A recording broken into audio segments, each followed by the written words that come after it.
The read I want to chat with you guys today just made it my trophy shelf of wonders just last month when I finished it, and I would like to chat about it with you guys. Foggy mornings with indie bands, singing loudly as I pull in where I am tardy again. Welcome today to Seaside Reads with Arlene. I am so glad you're spending time with me today. Today we are going to be chatting about Legendary Frybread Drive-In. This is an intertribal story collection. It is edited by Cynthia Leitich Smith, and I absolutely adored every minute of diving into this book. It actually recently won some recognitions and awards, and rightfully so. They really deserve their flowers. This was just so... We're gonna get into all that, but we have a collection of 17 different authors, I believe, in this title. I had initially borrowed this from the library, and then I decided it needed to be a trophy copy, so I got my own title, and I'm so glad that now it lives forever on my shelf. Some of these native authors I am familiar with, some I was not. Kau Adas, Marcella Bell, Angeline Boulay, and I'm probably butchering some of these names, and I apologize. Kay Cobell, AJ Eversole, Jen Ferguson, Eric Gansworth, Byron Graves, Kate Hart, Christine Der, Karina Iceberg, Cheryl Isaacs, which I just recently finished one of her stories in this past December, which I absolutely adored. It was a YA horror, and it was just amazing. I loved it. Darcy Little Badger, David A. Robertson, Andrea Rogers, Cynthia Leitich Smith, and Brian Young. So this is also in partnership with We Need Diverse Books. If you never follow them over on Instagram or on their page, they share a collection of amazing titles, and especially if you're looking to diversify your shelves, I highly recommend that page. So this was in collaboration with them as well.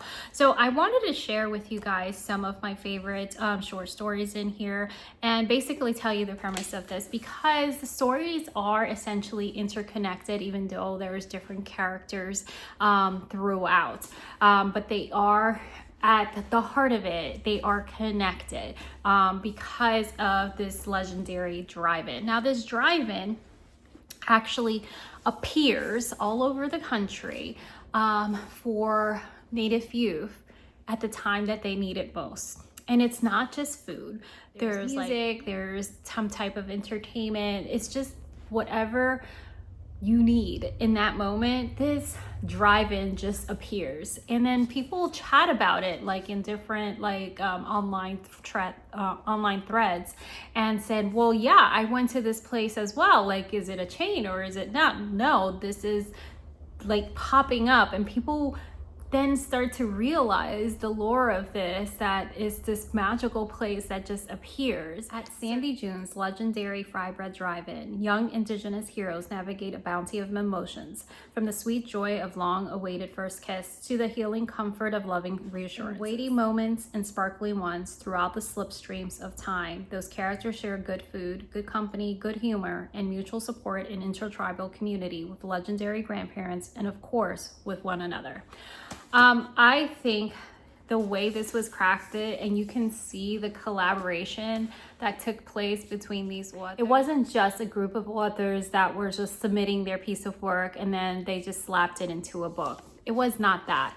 There was actual collaboration. It was very evident to me as I was reading through each of the stories that there was an intentional connection that was, there was a grand theme that was connection, belonging, identity, not only about struggles, and that was what was even more powerful to me because it focused on joy as well, and then just the normal like coming of age, but through a different lens. There was one that really stood out to me. It was called Game Night by Darcy Little Badger, and the whole entire story is written as if you're reading a group of DMs, And so it's like basically a very easy read, especially if you're like giving this to your teen or anything like that to consume. But don't let the YA fool you. This is definitely greatly appreciated for adults as well.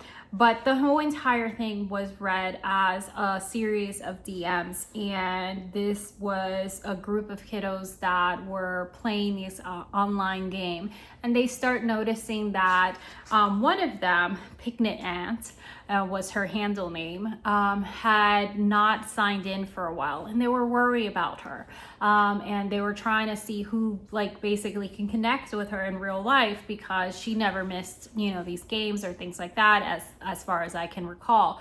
And you're reading like the story through these thread messages, through these DMs, which is like very relatable, as the characters are trying to figure out what's going on and connecting back intermittently when she pops back into the eventually thread. Find out where she was, what her absences was about, and that was to me such a impactful moment. I won't ruin it for you to let you know what happened, but it was something very it was vivid, it was real, it was raw, and even the way that the character tried to dismiss their own feelings felt very authentic.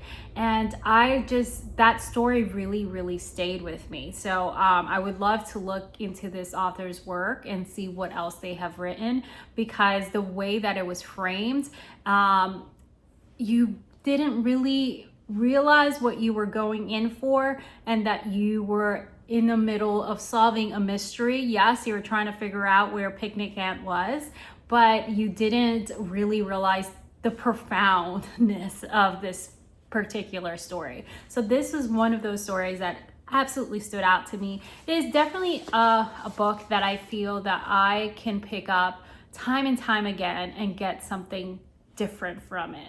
And I love books that I feel that can do that. And especially when it's a short story collection where you feel like you may not get as much depth as a full-length novel.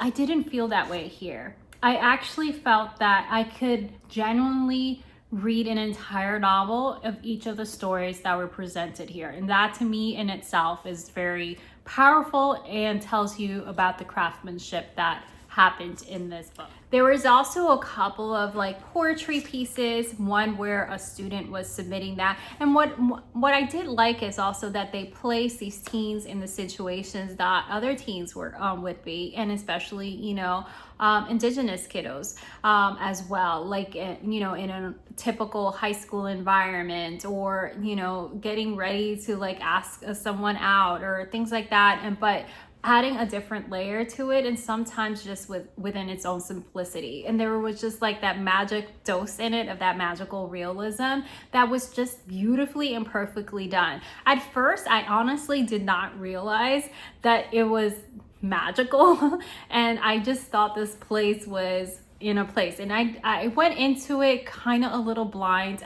I read like the blurb from the author when it was shared a while back, and I was like, you know what, I dig this. I love these kind of things, so I want to dive into it. And I went into it blind, and it took me a couple stories to realize, oh wait, this place is popping in and out of different places. Like, how did that happen? And I love when the characters started realizing that this is the same location. Instances where they were like, you know, we can always meet up at the drive-in, and they were living at different parts of the country. This poem in here that is written by a student, and it leads up to the point where she's presenting this poetry to her class. And you know, you see the anxiety, the nerves and everything, but then you get privy to the actual poetry, which was very beautiful. And it's not the only poem that is included in here. And I do also love that there's different styles of writing. Stay true to their own individual unique style. So you're not reading just a collection of like same types of short story format. No, it's a beautiful, diverse collection of different writing formats, you know, in different prose. And I really dig that. And this is something that I would definitely give to my kiddos. Teach family recipes, reclaim tradish ways, and surf into tomorrow. Island aunties sing of blues, future elders hum along. Turtle Island forever, come to my protest, my party, pass the sweetgrass tea. I really dug this. There is also more information on each of the story in the glossary, where you can see some personal notes from the authors for each of the story, and also some of the terms. Some terms are unfamiliar to you. You can dig into that as well. That is included in the other story that really stood out to me. Again, I enjoyed every single one of them. Like I said, I could read a full-length novel on each one, but another one that stood out was Braving the Storm by Kaomaho Adams, and I know I'm butchering that. And it starts with, it's a beautiful prose. Starts with, I was born scared. And the imagery in this one, it was just very palpable. It starts with, I was born scared. That's just how I came out, crying, screaming, and absolutely terrified. I've been scared of everything ever since. And you know, when you have that opening hook just like that, you already got me. You got me. And I just thought the writing was absolutely stunning and beautiful, and it was such a memorable story. I really appreciated this title, and I hope that you guys will pick it up as well, and let me know what was your favorite story if you go down this road of the Legendary Frybread Drive-In. I think this was just stunning. Not only for yourself, but pick it up for your teens as well. Yeah, I really love this one. I'll see you guys next time and to another story, and don't forget to hit like and subscribe. Thank you so much for being with me today. But I got foggy mornings, foggy mornings.